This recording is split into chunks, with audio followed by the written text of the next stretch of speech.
Bien, mesdames, messieurs, il nous reste quelques minutes pour poser les questions, donc je vous demande de vous manifester si vous souhaitez poser des questions et peut-être les orienter vers un panéliste en particulier. Je ne vois pas de main se lever à ce stade. Alors moi j'ai une question le cas échéant, mais je tourne. La question que je voulais poser est... Voilà, je vois mieux. Alors, je vais néanmoins poser la question, mais on va les prendre et puis on va réunir les questions et puis les panélistes choisiront. 5 minutes? Ah, alors dans ce cas, je ne vais pas poser ma question, on va aller directement au premier. Non, parce que j'ai 11 minutes là devant moi, c'est pour ça que voilà. J'ai des informations. 11 minutes, d'accord. On va commencer par la salle et puis le cas échéant, j'ajouterai ma question. Sir. Thank you. I've been listening to the panel today, and I've been trying to look for a grand unified theory of what might be going on. We have had, since the morning today, we have talked about the challenges that have arisen from the world being more connected, so-called, through technology, and we have looked at what challenges that is posing. We have looked at, over the last couple of years, couple of days, the questions of climate change and what that is doing in terms of creating difficulties. And we've talked about the questions of fake news and lack of trust and lack of dialogue, etc. So I'm trying to see whether there's a common thread here. And I thought Mr. Munez made some really, really very good points. And my question is this to the panel here.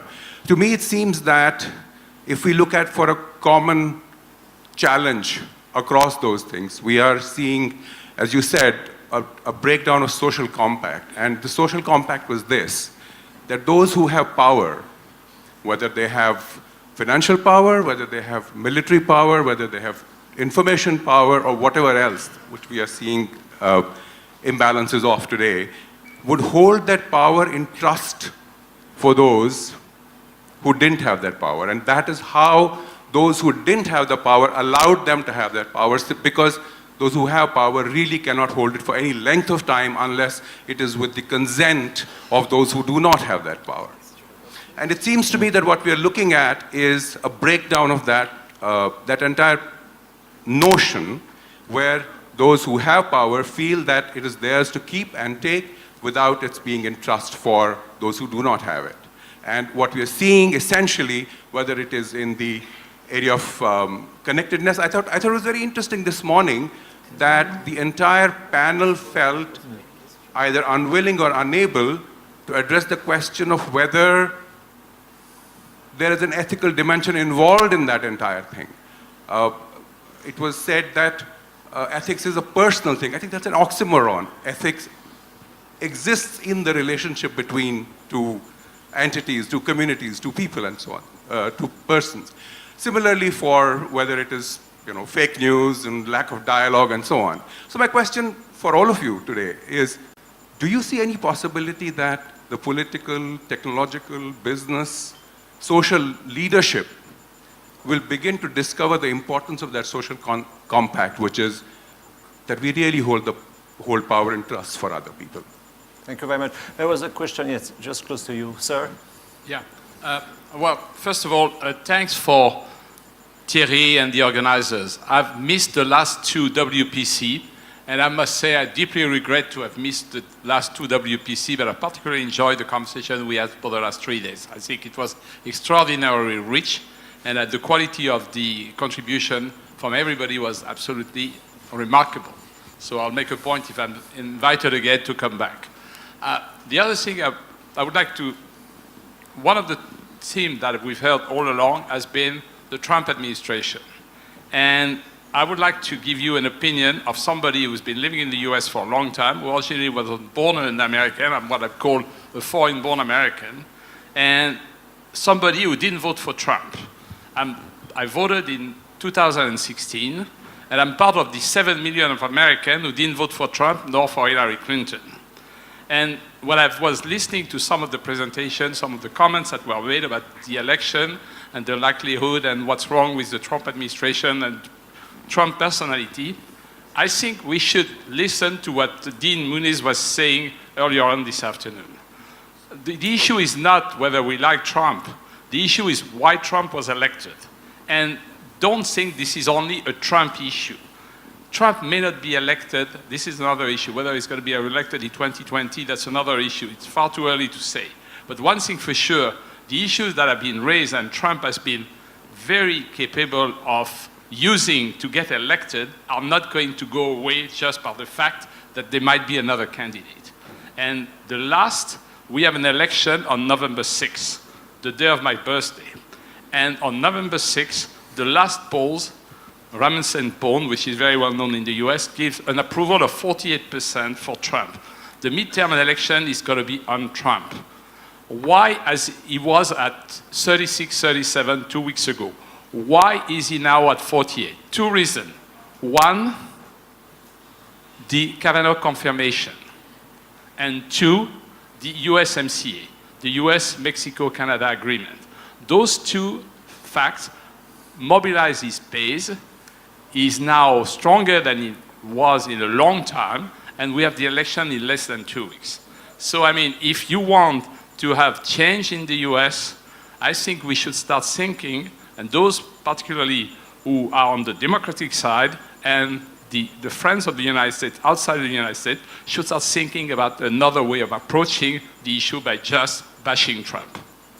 Thank you. Thank you for these two very large questions. I will turn to two panelists to respond to them. First, Stuart, and we will finish with Manuel, who was very self-disciplined in his talking points, so you will have an additional 1 or 2 minutes to elaborate on the very first question. I think that's fair to finish in this way. So, Stuart. First, I agree 100% with the last comment. I agree completely with the last point that was made with respect to Trump. Trump won 200 predominantly white counties in 2016 in the industrial Midwest that had voted for a black president and a black candidate, Obama, because he understood in ways that we did not the frustration of those in the working and middle class who felt left behind. They understood the lack of income distribution, and that was skillfully played on, I think, in a negative way by reinforcing fears. But those of us who want to come up with an ethical alternative, who want to restore the world order, the liberal world order, have an obligation to address those fears in a legitimate and positive way. We have to, for example, come up with tax policies and worker training policies that relate to the legitimate fears of working class people. Ironically, the tax bill that passed does just the opposite. It rewards the upper income people. But we have to also come up with a legitimate immigration policy, which doesn't appear to simply let the whole caravan come in without some checking with some asylum. So I think we've lost the narrative, and those of us who want to regain it have to be more than simply negative about what Trump is doing, and we have to come up with alternatives that deal with the legitimate concerns of lack of income distribution, of an uncontrolled immigration policy, or we will continue to be on the defensive. Thank you. Daniel. Yeah. So on the question of what brings all of this together, at least for me, what has really changed over the last, if you look at very long-term trends of change in the world, whether you're looking at the evolution of world population over the last 20 centuries, or global GDP, or data production by society, what you see is fairly linear change for centuries, with some increments in some of these categories. And about 150 years, 200 years ago, these metrics start to skyrocket. So world population only hit 1 billion people about the 1800s. It took another century for that to be 2 billion.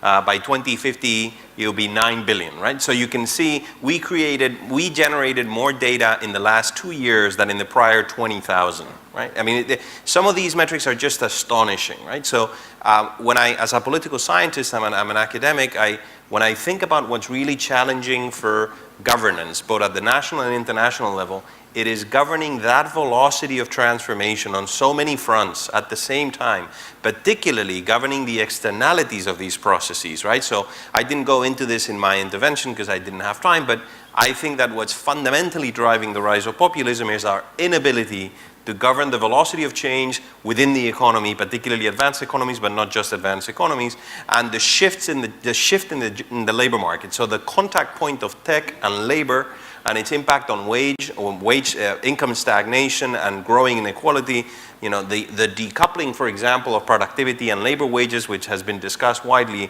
by economists, is a fundamental change to the structure of the economy. We have become capable of gaining productivity of goods and services without increasing the amount of money we pay our workers or the number of workers that are employed. This is true in the US since about the 70s to today. So there's some fundamental changes, but for me it all goes back to this rapid technological change and the pressure it puts on governments around the world. And most governments are very much behind the curve. Now, I'll finish on something which is the idea of social contract.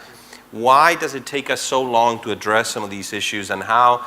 And I think, you know, the more I study political science, the more I realize that political entities, political bodies only move through the accumulation of economic and social pain on part of that body, right? And that pain needs to be elevated into the political discourse, and it needs to shape policy. When changes are not incremental, but they're really fundamental, the level of pain that needs to be accumulated is very high.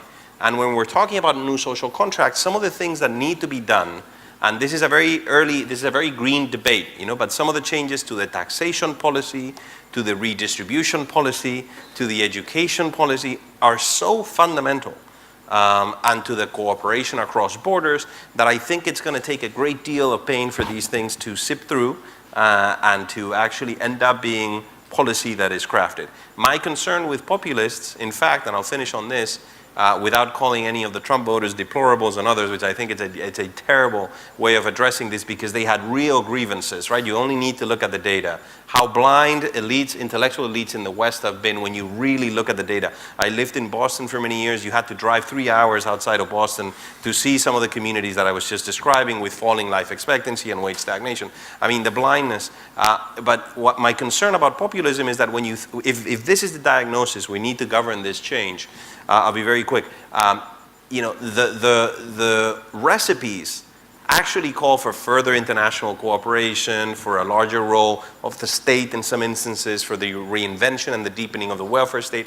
Are populists going to do this? My strong hunch is that, in fact, no, that they're going to worsen, and this is one of the tragedies of our time, that the forces that got these people elected will only be strengthened by their policies. So my concern is what comes after Trump or Syriza or the movement of the Movimento 5 Stelle in Italy.